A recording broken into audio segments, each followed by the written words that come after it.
പാലക്കാട് നെല്ലിയാമ്പതിയിലെ ജനവാസ മേഖലയിൽ പുലിയുടെ സാന്നിധ്യം. പുലിയുടെ CCTV ദൃശ്യം 24 ലഭിച്ചു.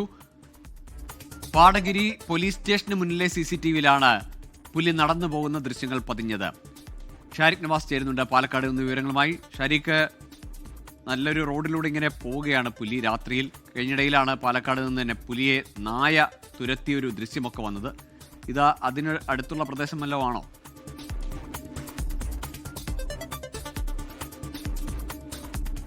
ഗോകുൽ, ഇത് അതിനടുത്തുള്ള പ്രദേശമല്ല. ഇത് നെല്ലിയാമ്പതിയിലെ ഒരു പാടഗിരി പോലീസ് സ്റ്റേഷനിൽ മുന്നിൽ സ്ഥാപിച്ചിട്ടുള്ള CCTVയിലാണ് ഇത്തരം, അതായത് പുലർച്ചെ 2 മണിയോടെ പുലി മെല്ലെ നടന്നു പോകുന്ന ദൃശ്യം പതിഞ്ഞത്. ഇത് കണ്ട ഉടനെ പോലീസുകാർ ഈ ദൃശ്യം കോപ്പി ചെയ്ത് നമുക്ക് അയക്കുകയായിരുന്നു. ഇത്തരത്തിൽ പുലിയുടെ ദൃശ്യമാണ് ഇപ്പോൾ നമ്മൾ കണ്ടുകൊണ്ടിരിക്കുന്നത് പ്രേക്ഷകർ. അതായത് ഇതിനു മുമ്പും ഈ പ്രദേശത്ത് പുലിയുടെ സാന്നിധ്യം കണ്ടെത്തിയിരുന്നു. പുലിയെ നാട്ടുകാർ, ഇതേപോലെ തന്നെ അവിടുത്തെ തൊഴിലാളികളും ലയം തൊഴിലാളികളും മറ്റുള്ള ഉൾപ്പെടെയുള്ള രാവിലെ പുലർച്ചെ ജോലിക്ക് പോകുന്ന ഉൾപ്പെടെയുള്ള ആളുകൾ ഈ പുലിയെ കണ്ടിരുന്നു. ഇവർ നേരത്തെ തന്നെ വനം വകുപ്പിന് പരാതി നൽകിയിട്ടുണ്ട്. അപ്പോൾ ഈ പുലി ഇപ്പോൾ പുലർച്ചെ 2 മണിയോടെ റോഡിലൂടെ നടന്നു പോകുന്ന ദൃശ്യമാണ് നെന്മാറയിലെ പാടഗിരി പോലീസ് സ്റ്റേഷന് മുന്നിൽ സ്ഥാപിച്ചിട്ടുള്ള CCTV നിന്ന് നമുക്ക് ലഭിച്ചിരിക്കുന്നത്.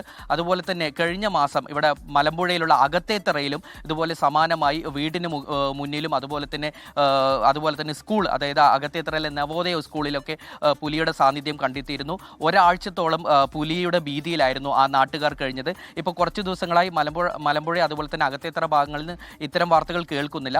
അതിനിടെയാണ് ഇപ്പോൾ നെന്മാറയിലെ നെല്ലിയാമ്പതിയിൽ നിന്ന് ഈ പുലിയുടെ ദൃശ്യങ്ങൾ കണ്ടെത്തിയിരിക്കുന്നത്. ഈ മലയോര മേഖലയായതിനാൽ പുലിയും അതുപോലെ തന്നെ ആന ഉൾപ്പെടെ ഇറങ്ങുന്നത്, ജനവാസ മേഖലയിൽ ഇറങ്ങുന്നത് എന്നും അവിടുത്തെ നാട്ടുകാരും അതുപോലെ തന്നെ തൊഴിലാളികളും അതുപോലെ തന്നെ അവിടെ എത്തുന്ന വിനോദസഞ്ചാരികളും ഇതുപോലെ ദൃശ്യങ്ങൾ പകർത്തുമായിരുന്നു. പലരും ഇതുപോലെ കാണുമായിരുന്നു. ഗോകുൽ, ലോകത്തെവിടെയായാലും ഏത് സമയത്തും 24 വാർത്തകളും ഓഗ്മെന്റഡ് റിയാലിറ്റി പാക്കേജുകളും എക്സ്പ്ലെയിനറുകളും വിശദമായി കാണാൻ ഞങ്ങളുടെ YouTube ചാനൽ നിങ്ങൾക്ക് സബ്സ്ക്രൈബ് ചെയ്യാം.